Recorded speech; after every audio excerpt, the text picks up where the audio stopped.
you lie to me. Tell me, where did you sleep last night?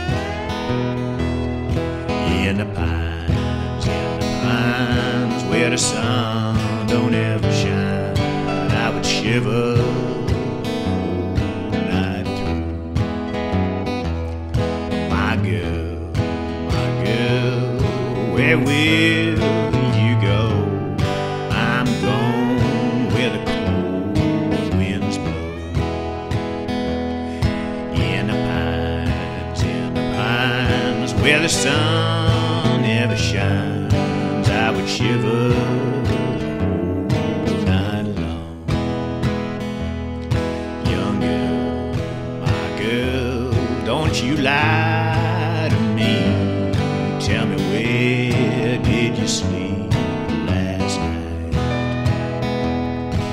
In the pines, where the sun don't ever shine. I would shiver all night long.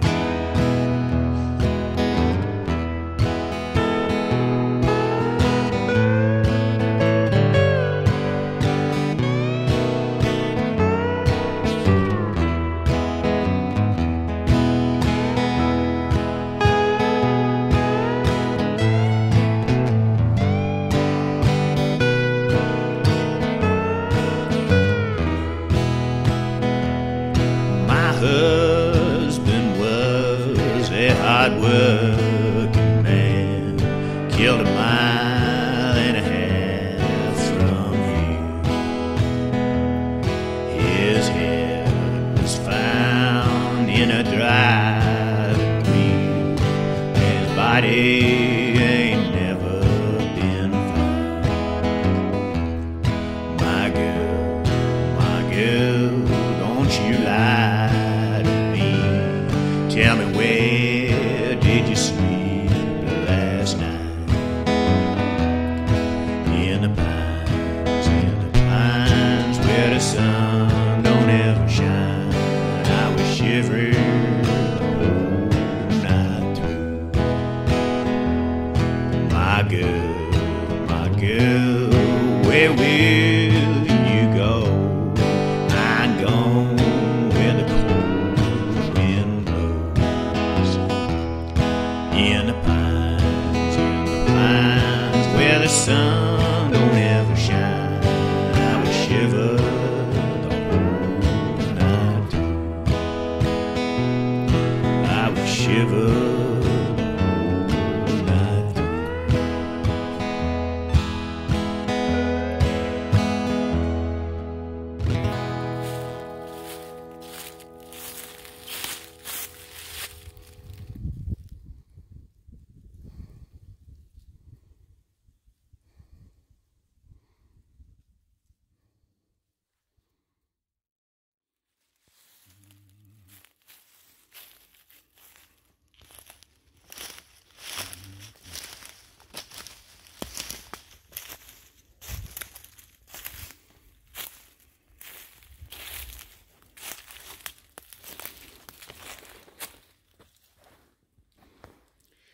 So people,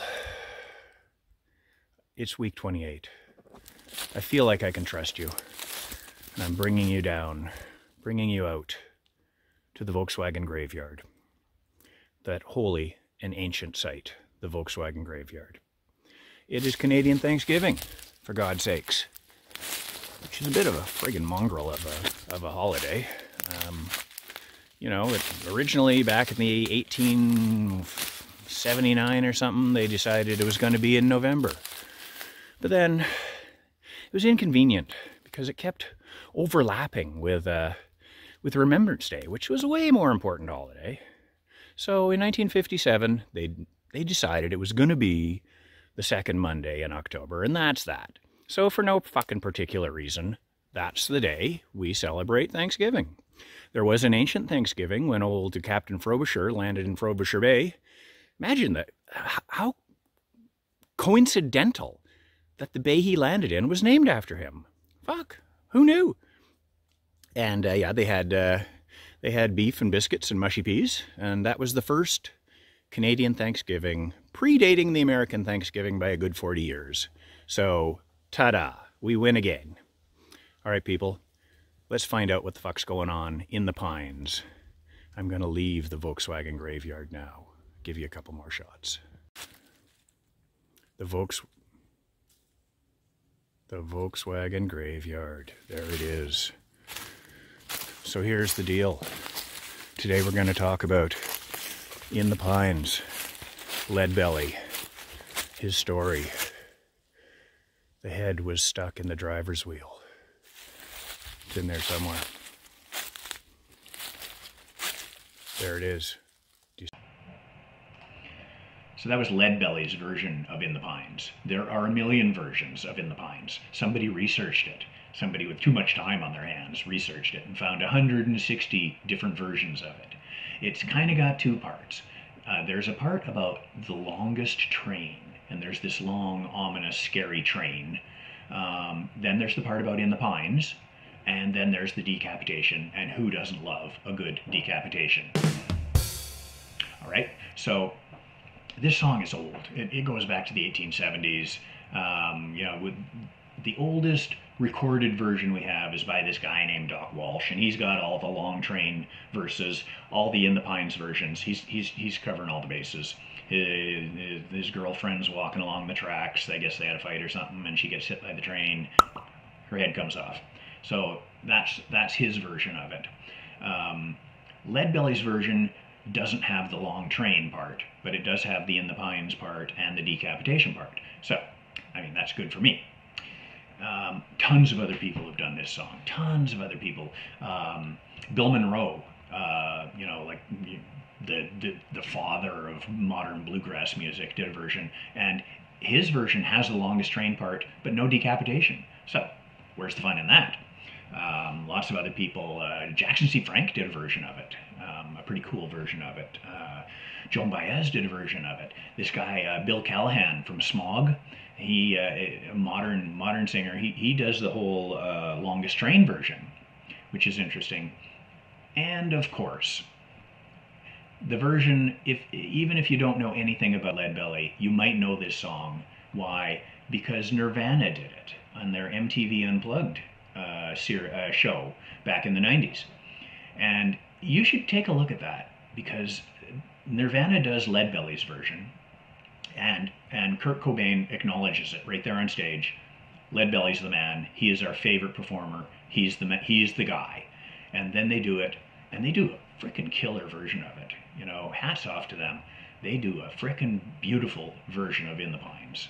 So yeah, listen to the Nirvana version. It's good. So this is just to say that the music lives on. Okay, so Leadbelly, born in 1885, right on the border of Texas and Louisiana. Rough place.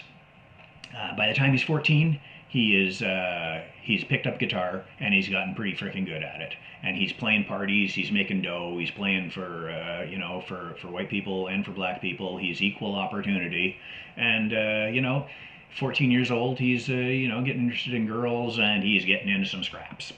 So on his 16th birthday, one day after he's come home all bloody from a big fight, his dad gives him a birthday present, a revolver. Says basically, son, don't use this to cause trouble, but if you get into trouble, it's a little backup for you. So this apparently didn't sink in, because I think within 2 months he got into a fight with a guy over a girl, and he pulls out his revolver, points it at the guy's head, and fires. His gun misfires. So he didn't kill the guy, but yeah, not good, not good. He ended up having to pay a fine because he didn't kill the guy. Yeah, so that's your penalty for not killing him. You have to pay a fine. Just up the street from where Leadbelly grew up, 19 miles up the road, is this place called Shreveport, Louisiana. So down in Shreveport, they have this notorious red light district. The city actually moved it because it was too downtown, and it was like scaring the ladies and stuff. So they said, okay, red light district, we're moving it down to that area called the Bottoms, and it's kind of a malarial swamp. It's a crappy part of town, and in the middle of that crappy part of town is this street called Fannin Street. And Leadbelly's seen Fannin Street even as a boy when his dad took him into town to do some business. He didn't understand. Don't these people ever sleep? Don't they ever eat? All they seem to do is drink and party. And so anyway, when Leadbelly is in his teens, his dad gives him some dough, and he says, you know, I know you're going to go anyway, so here's some dough. Go into Shreveport. All I ask you is don't go down to Fannin Street at night. So Leadbelly takes his dough, he takes his revolver, he beans off down the road to Shreveport, and of course the first place he is going to go is down to Fannin Street. There are 40 or more big major brothels, whorehouses. There is fun going on. There's shotgun shacks. There's drinking. There's partying. It's rough though. It is rough. You hear about the Wild West. This is the Wild East. Okay. People are describing these brothels and saying, you know, the walls of the dance hall are peppered with bullet holes. You know, it's a crucible of violence, and you know, the cops may come in now and again and do a raid, but mostly people are settling their grudges with like knives and bottles and guns, and that's just the way it was, and it was a rough and tumble place. So it's kind of in a sense, no wonder that Leadbelly eventually got into trouble. So he spends a couple years there on Fannin Street because in these brothels, in these whorehouses, they want dancing and they want some music. And you know, he's already been playing guitar for a while. He's pretty good. He gets in there and he starts to become really good. He's watching these you know, these stride cakewalk piano players, these ragtime piano players, and he's loving their bass riffs, you know, the left hand, and he copies that a lot in his guitar style. You can hear it with all these really intricate bass riffs that he does on guitar when he's playing. He's playing like a piano on his guitar. He plays a 12-string guitar. So Leadbelly, king of the 12-string guitar, they called him. And this is interesting because I find out that he's got this gigantic 12-string guitar, and he tunes it down. So I mentioned this, that Pete Seeger did the same thing. So Pete learned it from Leadbelly. And I also have to mention that who else tunes their guitar down a full step? Heavy metal guys. So I was incorrect. It's not Pete Seeger that invented metal music. It is Leadbelly invented heavy metal music. So there's Leadbelly. He's playing. He's you know, hanging out with the lewd women and making some dough and having fun. He eventually teams up with this other guitar player, Blind Lemon Jefferson. Blind Lemon Jefferson is an amazing guitar player. He's a monster of the guitar. He ends up being one of the best-selling blues artists in the 20s, one of the very early guys. And if you ever listen to his guitar playing, it's like, wow, what's he doing? Leadbelly is a great guitar player too. So you can imagine these two guys, they're traveling around, you know, from town to town. They're learning off of each other. They're getting better and better. They're getting into shit. Holy fuck, they are getting into shit. And, you know, getting arrested, and there's knife fights, and, you know, as you might expect. So eventually, that lasts for a couple of years, maybe at the most. And Leadbelly ends up killing somebody and going to jail. So he's in 1925, in 1920s, he's in jail. I think he's in the Sugarland penal colony there. And after a few years, he writes a song to the governor, basically buttering the governor up, saying, you know, let me out. I'm a good guy. And the governor knows Leadbelly because the governor has had Leadbelly up to his mansion to entertain the guests every once in a while. And it's kind of coming up to Leadbelly's early release time anyway, so he gets out. He sang his way out of jail. How cool is that? Not everybody can say that. Unfortunately, he attempts to murder somebody else fairly shortly after that, and in 1930 he's back in jail. He ends up in Angola, the famous prison farm in Louisiana, Angola. here's where it gets interesting. The Lomaxes. Remember the Lomaxes? Those, wait for it, ethnomusicologists? Yes. John Lomax, he's the senior one, and Alan Lomax, he's the junior one. Okay, remember Alan had the famous affair with Peggy. Anyway, so they've loaded up their car with this crazy 350-pound recording machine and fills the whole trunk of their car, and they are going around the South, and they're looking for American music, and they have a pretty good idea of what they want. So the Lomaxes, they do have a bit of a program. They know what they want, and what they want is the real old-time music. And to find that, they got kind of two choices. They can go back in the hills as far as they can, or they can go to jails. They're looking for people who are not corrupted by modern music, that crazy jazz music, So they go to Angola, and they're recording people, and they meet Leadbelly, and they record him, and they're pretty astounded by how frickin' great he is. He knows tons of songs. He is a great player. He's a great singer. He's a personality. So they come back the next year in '31, and they record him again, and they're just so blown away by Leadbelly that they kind of make a plea to the governor to say, this guy is a genius. Let him out. And basically, again, it was kind of coming up to his 7-year mark or something where he could be out on good behavior, and they let him out.